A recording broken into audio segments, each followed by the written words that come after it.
It's time for another edition of Cowboys Special Edition, brought to you by AT&T. Bill Jones, along with Nate Newton, Bucky Brooks, and Isaiah Stanback as the Cowboys head to the Pacific Northwest to take on the Seattle Seahawks after a scintillating victory over the Atlanta Falcons a week ago, 40-39. And Nate Newton, you said last week, well, you say it every week, Cowboys by one. And sure enough, the Cowboys won by one. I don't know if you drew it up quite like that as we go around the horn. Nate, you start us off. You know, that was an exciting game, fellas. Good to see all of y'all, man. But I can't take that, man. I'm 58 years old, man. I almost had a heart attack. So these guys got to get on the even keel, my friend, and they got to hurry up and do it, especially going to Seattle this week. Yeah, you're right, Nate. It was an exciting game, but it's not one that you certainly want to have to deal with each and every week. They played well enough to get the win. I give them credit for the toughness and the resiliency, but they got to clean up a lot of issues if this is going to be the team that we expect them to be at the end of the year. Yeah, the Cowboys pulled this one out their back pocket. As Buck said, this isn't something that you want to do every week, but they won the game, and they're coming to play a different type of bird this week. It's not a dirty bird. They're playing the Seahawks, so we're going to see how this works out. Yep, and of course, Isaiah, very familiar with that Seahawk franchise, being a native of Seattle. Garfield High School there in Seattle, and we'll get into the Seahawks here in just a little bit. But how about we talk first off about Mike McCarthy, and the week before against the Rams goes for it on a 4th and 3 situation, and then this week 2 fake punts that did not work, then down on the goal line, 2-point conversion attempt. Nate, what do you make of Mike McCarthy and this aggressive play calling? The first one I really liked that him and Coach Fossil came up with the pass that was short. I think everything except catching the ball worked. After that, I was just amazed that he could continue to go at it. And then when he came to the 2 points, I'm like, okay, Phil, extra point.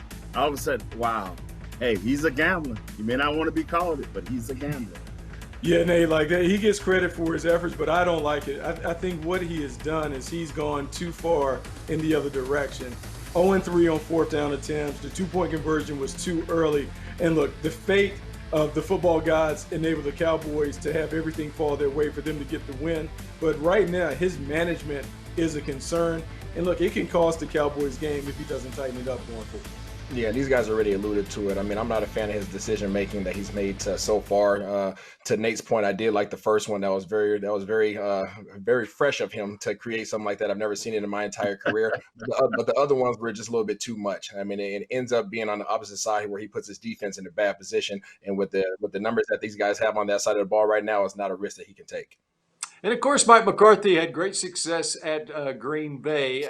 How do you think – let me ask you, Bucky, how do you think that McCarthy, as you've watched him through the years and how he's evolved maybe as a play caller and being aggressive? He said at one of his press conferences earlier this week, and this was back in 2012 against the Bears, he actually went for it on a fake field goal on a 4th and 26 situation. It worked. They scored a touchdown. That was 8 years ago. But do you think he's become more aggressive as he's gone along here in his career?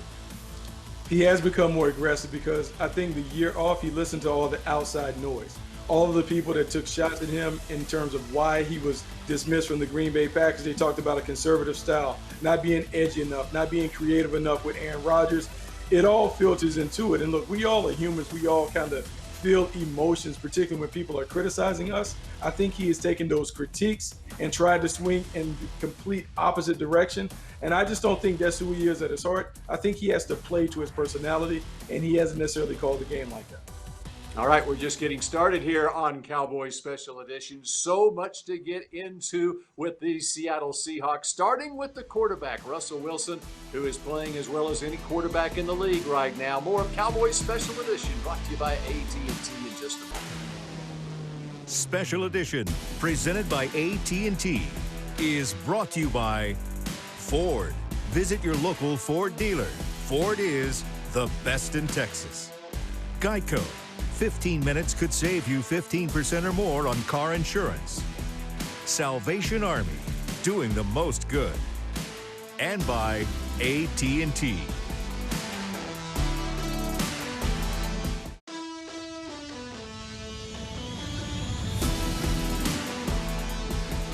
This segment is brought to you by the Texas Lottery.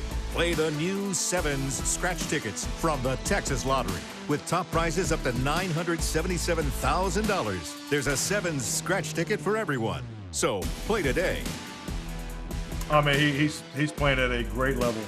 He's always been a dynamic player. Had a chance to go up against Russell a bunch of times, and just have the utmost respect for him. And just as he jumped on the scene there, from my personal experience at the University of Wisconsin, and everything he's achieved in Seattle. But this is the best that I've seen him play.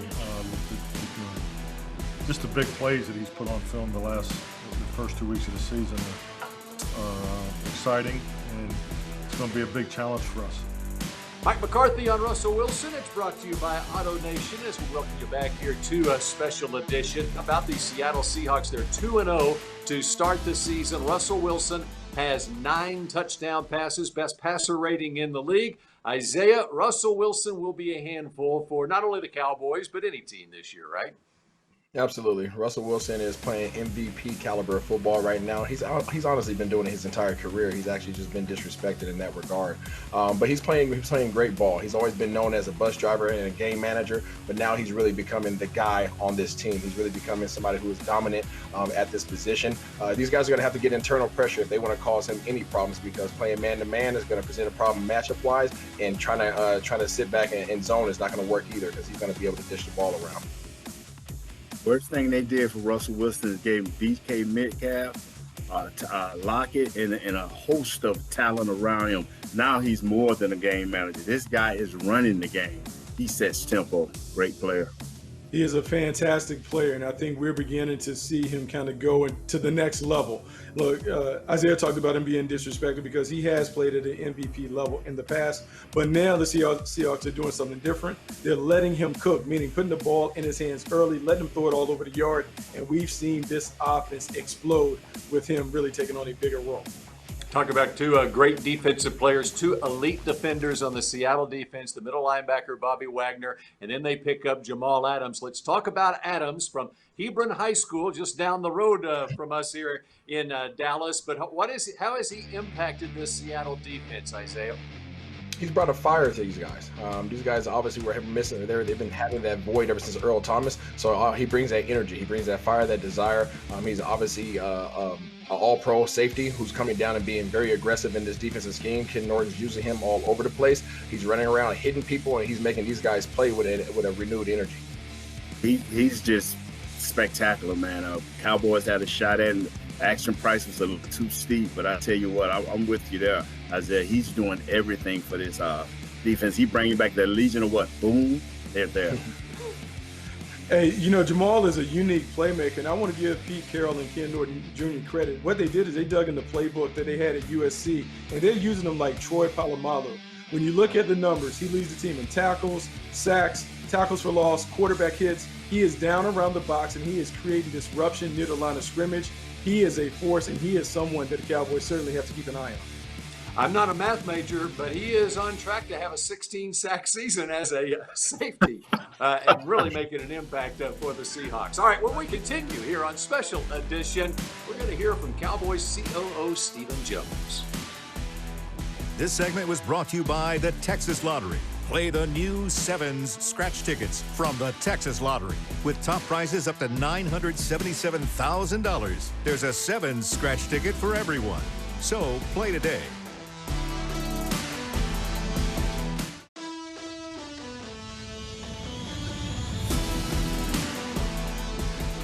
This segment is brought to you by Ford. Visit your local Ford dealer. Ford is the best in Texas. Special Edition continues now with an interview with Stephen Jones, brought to you by Nationwide. Nick Eatman doing the honors this week. Hey everyone, I'm Nick Eatman, and I'm joined now by Stephen Jones, Cowboys Chief Operating Officer. And Stephen, I know you've been here for a lot of years here, but can it be crazier than that one against the Falcons? I haven't talked to you since the Falcons win. We've only been around maybe one other like that. I think it was a Buffalo Bills game up in Buffalo where Tony was having a tough night. I think he threw 5 or 6 picks and stayed resilient, and he kept fighting, and we ended up winning that game with a long field goal, not unlike this game. But, I just think games like this can really, really springboard a football team. I mean, they learn to, hey, if you just keep fighting one play at a time, things are going to get better, and you just keep playing hard. And I think Mike did a great job with the team, and I do think it's a huge, huge win for us. Obviously, getting that first win is always the hard one, especially under a new head football coach like Coach McCarthy. But, it's exciting. It was great. The fans did an outstanding job. I mean, you could really hear them, and I think it was just at the end of the day, it was a great day. It seemed like a tough day for the biggest part of it, but the good news is the Cowboys got it done. You talked about Mike McCarthy and winning his first game. What have you noticed? I mean, obviously there's a big difference in his style, and that's kind of one of the reasons why he's here. You needed a little bit of a change there. In 2 games, can you already see that? You're seeing some fake punts. You're seeing going for it on 4th down, maybe 2-point conversion early on. And, of course, we could debate that one all day long. But you're seeing a big difference in how he manages the game? Absolutely. And, the good thing, Jerry and I were visiting about Mike's aggressiveness. It's well-founded. He's big into analytics. He's big into studying the odds.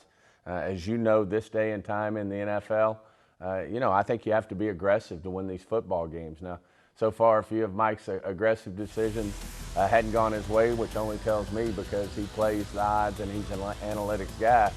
We got some big plays coming our way because we've missed on a few of them. But, Jerry and I are so supportive of what he's all about. I mean, he's got a Super Bowl ring to show for his head coaching background. He's been to 3 championship games. I mean, his pedigree says it all, and we feel good about it. A couple of those plays were on special teams plays. Coach Bones, he's one of the best in the business, and we got a little frustrated on the first 2, didn't quite execute and get it done, but then, when it counted the most, when we had to have that onside kick, they came through. Special teams came through for us. You do have some injuries as well. They keep kind of piling up, especially on defense. Can you kind of talk us through a little bit on what you're expecting in the secondary? You're losing Cheeto Awuzie for a few more games now. You already had Anthony Brown down. It's not going to get easier with Metcalf and Tyler Lockett and, of course, Russell Wilson. Yeah, they've got a great receiving core, but, these injuries are interesting. They seem to hit us in certain areas. The offensive line, now corner. We had the linebackers there early. So, but, our guys are, that's part of this game. All 32 teams are having, having these challenges that they've got to overcome, and we're no different. The good news is, I think when we started this season, I think we had one of our best top-to-bottom rosters that we've ever put together with our personnel department led by Will McClay. We had a great college free agency class, a great draft class, a good free agency class. And really feel like the players are here on campus, if you will, to get in there and take care of those injuries. Now, Tyron will be another game time type decision. He's making progress. We feel really good about it. Obviously, we put Cheeto on the designated to return IR list. He's probably going to be out there, 3 weeks at a minimum. And then, as we know, we put Anthony Brown on there toward the end of the week last week, so he's still got a couple of weeks to go. But it's great to have a guy like Brandon Carr who's played corner. He's a seasoned veteran. He's been in big games, whether it be with the Cowboys or the Ravens. And then, of course, we got the young guys who are going to be ready to step up. Diggs is already showing what a pro he is. He got a little dinged up, but he's out there practicing and working, and just feel good about this group overall. But injuries are going to be a part of any NFL season, and probably, with not having the competitive off-season training programs, not having the preseason games, to get some players some time before you get into the real competitive action. I'm sure some of that plays into it, but we're prepared. We just got to embrace what comes our way, and I think we got a great head coach who's been through that. He's got great stories to tell about playing in Green Bay with the center and 4 guards, and was able to beat the Bears with that situation. So, he embraces it, and we'll just move forward and feel good about what we can do against the Seahawks. Thank you so much, Stephen. That's Stephen Jones, Cowboys Chief Operating Officer, and we're going to throw it back to Bill and the crew. All right, thanks, Stephen and Nick. And up next here on Cowboys Special Edition, our experts return, and we look at some key matchups in this game. How do the Cowboys handle Jamal Adams and the terror he is for Seattle? This segment was brought to you by Ford. Visit your local Ford dealer. Ford is the best in Texas.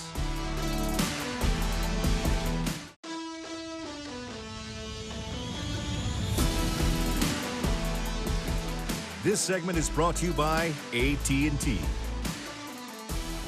Cowboys Special Edition brought to you by AT&T continues now as we get you ready for the Cowboys and the Seahawks. I just love this matchup. I love the quarterback matchup in this game, but let's check out what our experts say are the key matchups in this game. And let's go with Bucky Brooks, and talking quarterbacks. How about Dak coming off his 450-yard performance last week against the Seattle secondary, Bucky? Oh, I like this matchup. I think as much as we worry about the Cowboys secondary, the Seattle Seahawks worry about theirs. This secondary has given up 731 yards to wide receivers. That is the most in the Super Bowl era through 2 weeks. And so when I look at Amari Cooper, CeeDee Lamb, Michael Gallup, it should be fun. It should be a field day for Dak Prescott. He might go back-to-back with 400-plus yards. All right, next matchup we're looking at, Isaiah DK Metcalf against a rookie in the Cowboys secondary. Trayvon Diggs dealing with a little shoulder injury. Who knows if it's a little shoulder injury? It's a little shoulder injury to me. It's not to him, right? Absolutely. This is not what you want to see. Diggs versus DK Metcalf. Obviously, Diggs got introduced to the NFL last week by dealing with the number one receiver in the NFL, in Julio Jones. And he doesn't have that much of a drop-off as he comes down to DK Metcalf, 6'4", 225 pounds, running a 4.33. Absolutely torched Gilmore last week, who was arguably the best cornerback in the league.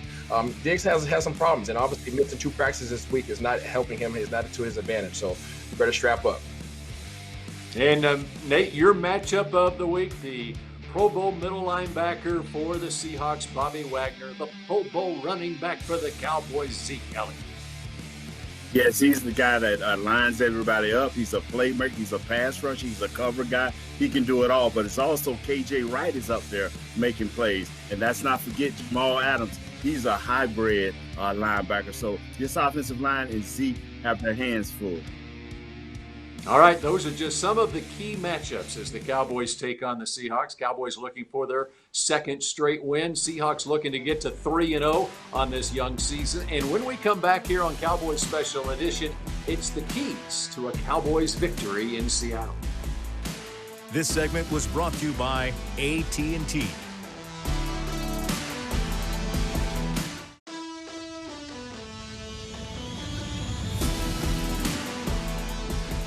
Special Edition, presented by AT&T, was brought to you by Ford. Visit your local Ford dealer. Ford is the best in Texas. Miller Lite, the only beer of the Dallas Cowboys. AT&T. And by NFL Game Pass. You'll never miss a game again. Enjoy full access to coaches' film and game replays from Week 1 to the Super Bowl. Subscribe at DallasCowboys.com/Game Pass. Final minute of Cowboys Special Edition brought to you by AT&T. Time to go around the horn for some keys to a Cowboys victory. And let's start with you, Bucky Brooks. Tempo, tempo, tempo. The Dallas Cowboys may have found their superpower last week when they went up tempo, put the ball in Dak's hand, and got out the way. I think that is the way they have to attack the Seattle Seahawks. This is a game where the Cowboys have to play from in front.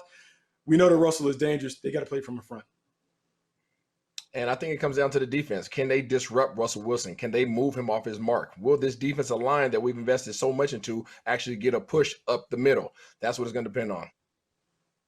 Make them very one-dimensional. Chris Carson has been a workhorse catching and running the ball. Make it all about Russell Wilson and sack him a lot. Nate, is it another 40-39 Cowboys win? No, sir, it will not be. Cowboys will win by 7 with a strong run game by Zeke. Whoa! Yes, sir. Coming at you, Isaiah. Yes, sir. We'll see you next week on Special Edition.